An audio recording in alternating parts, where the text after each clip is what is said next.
There we go. Oh my goodness! Luka Magic. With the NBA becoming more global, it seems like there's an upward trend toward international players dominating the league. In fact, since 2019, no American-born player has won the MVP, as the league now revolves around international superstars. Of course, the best among them almost always come from Europe, where they play basketball a little differently compared to America. But since it's become apparent that a lot of the league's best stars come from Europe, let's look at the Euro players who could very well define the next NBA season, especially after what they showed during the 2025 EuroBasket tournament. They get it to Jokic. Oh, he's going to take a three! Incredible! Nikola Jokic, of course, remains the clearest standard for how the season will look. Serbia leaned on his blend of control and problem-solving, and he answered with a familiar rhythm. He scored inside with touch, used the short roll to open corner threes, and dissected double teams with a live dribble. Even when teams mixed in traps and aggressive shows, he kept his base, pivoted patiently, and threw cutters open. The key detail from this summer was how often opponents were willing to sell out early to get the ball out of his hands. That is a preview of what he will see for months in the league. Expect more possessions that start at the elbow with weak side action already in motion, so that as soon as he reads one helper, he has two outlets streaking to space. He's also sharpened his use of ball fakes in traffic. He shows the ball just enough to freeze the low man, then slips a bounce pass through a tiny window. When that's happening, individual defenders feel powerless, and the only way to bother him is through sheer volume of bodies. The problem is he punishes repeated switches by sealing after the pass, and he wears down bigs who venture out to the arc. Nothing from EuroBasket suggested any slippage. If anything, it reinforced that teams must game plan for him before they game plan for anyone else. That's how it's always been, both in the NBA and international ball. Let's not forget how he almost single-handedly beat the US last summer in Paris. For sure, he's always going to be in the top 3 in the MVP voting. Speaking of MVP, there's a familiar name who might be the favorite to win that award next season. Luka Doncic heads into the fall in a new uniform in what would be his first full season as a Laker. Unable to get that touch to go. Another step back by Luka. That's 2 in a row. More importantly, he entered the summer with a new body as well, showing that he can actually commit to his conditioning when he wants and needs to.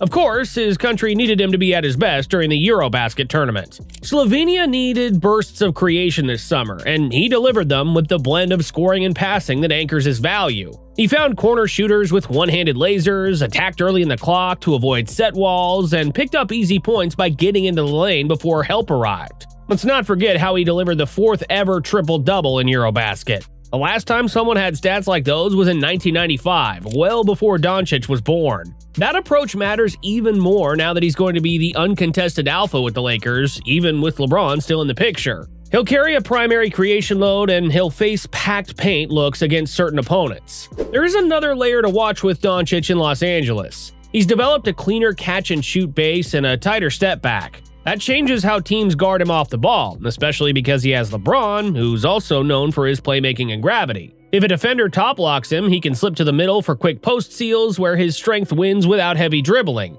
If the defense sags, he's more than willing to rise without hesitation. That's important on a roster that will ask him to blend his on-ball genius with movement that keeps everyone engaged. He also showed sharper discipline on defense. He slid his feet, used his chest on drives rather than reaching, and finished possessions on the glass. No one will confuse him with a stopper, but a steady baseline of effort and positioning is all the Lakers need from him, given the offensive load he carries. The main theme with him is sustainability. Strike early when the defense is unorganized, keep the ball hopping when the advantage is there, then take over when it's time to close. Then there's another MVP in the picture. Giannis Antetokounmpo returned to tournament play with an emphasis on force and clarity. There's a dunk!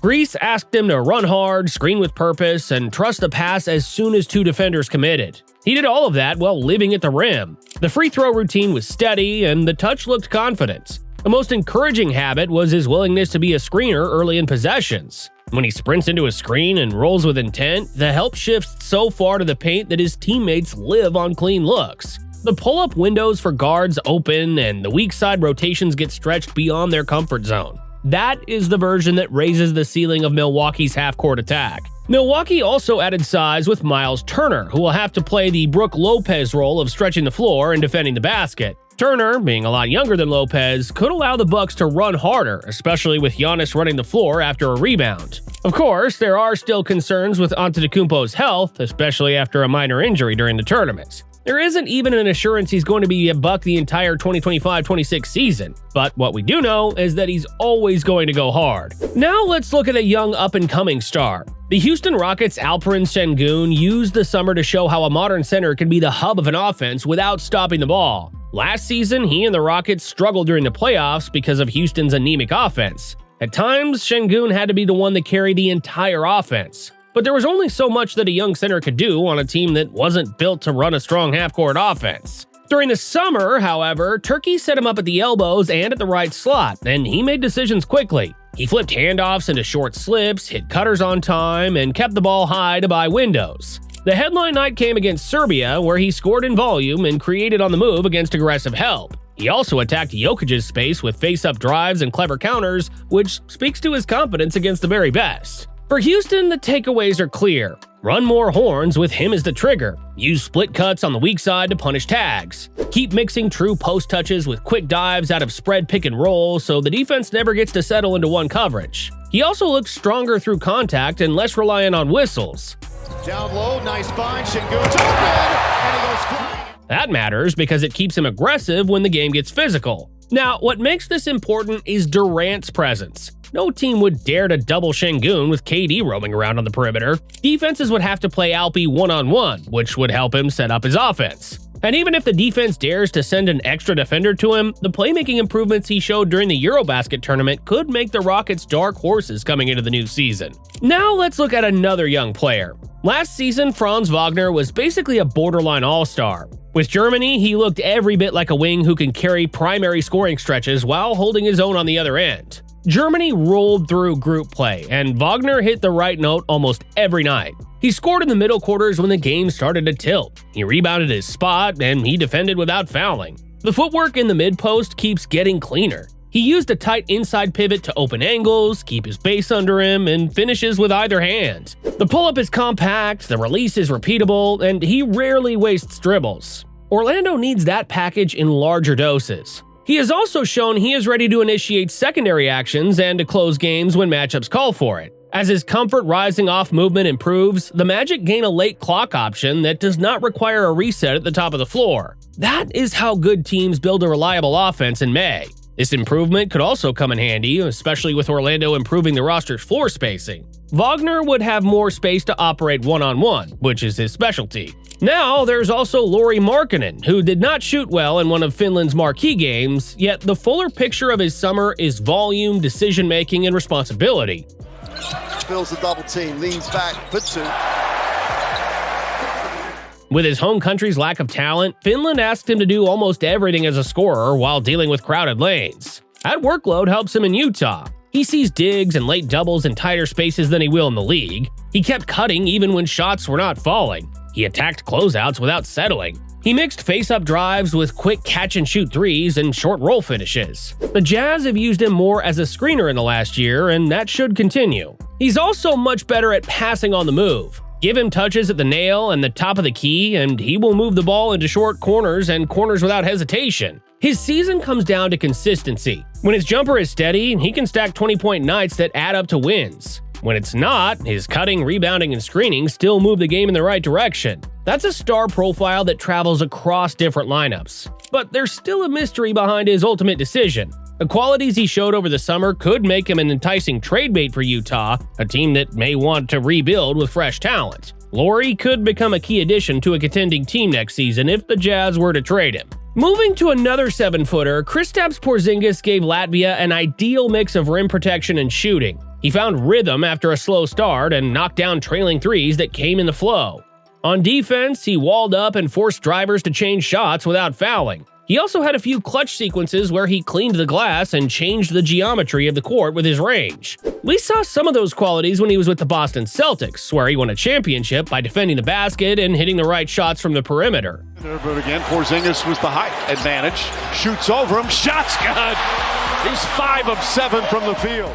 Now he's with a new team in the form of the Atlanta Hawks, which operates differently compared to the Celtics. If Porzingis were to accept a different role as a roll or pop big man for the Hawks, the EuroBasket tournament could be a preview of what he could provide for Atlanta. And let's not forget that he is still a great rim protector. If he strings together a long, healthy run, his shooting and length alter playoff math. Now, you probably saw him as an underrated player, but Deni Avdija made strides a season ago with the Portland Trail Blazers. He added size and strength, allowing him to look like a different level of decision-maker. Avdija displayed the same skills over the summer when Israel leaned on him to create against set defenses, and he rewarded that trust. He put his shoulder into contact, maintained balance through bumps, and made the next pass on time. His shot selection was the biggest step. He bypassed early contested threes and went to strong drives and post seals. When extra help came, he kicked out without forcing tough angles. That is exactly the choice tree he needs in the league. He needs to trust simple reads and move to the next action. His defense also remains a strong suit. He guarded bigger wings without giving up deep position. He closed out under control and turned shooters into drivers, then used length to contest at the rim. The last offensive step is comfort taking open threes without a hitch. If the volume rises while the decision-making holds, he becomes a reliable two-way forward who raises the floor of every lineup he plays with, whether he plays the role of a big forward or a versatile wing. We also have Jonas Valanciunas, who used the tournament to show what he still does at a high level.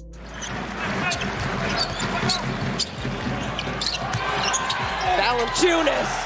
At his age, he isn't going to be playing like a starter, but he can prove that he still has what it takes to play heavy minutes on a contender. He screens like a wall, clears bodies on the glass, and finishes with a soft touch. Lithuania leaned on him late in tight games, and he delivered important buckets and rebounds. His role in the league now fits a specific and valuable mold. He protects the paint in a conservative scheme. He punishes small lineups by carving out space and collecting second-chance points. He gives coaches the option to tilt matchups toward sides without sacrificing too much spacing because he's comfortable from the free throw line area and can step out to hit an open three when teams ignore him. What makes this interesting is that he's going to be Nikola Jokic's backup. He doesn't have the Joker's playmaking, but his size and inside scoring are pretty much the same as Jokic's. The Nuggets could even flirt with a few lineups by putting Valanciunas and Jokic together on the same front court to add more size at the cost of speed and defense. But a heavy and strong contender like Valanciunas could still provide value on this new-look Nuggets team. Let's not forget about Dennis Schroeder, who guided Germany with pace and pressure at the point of attack.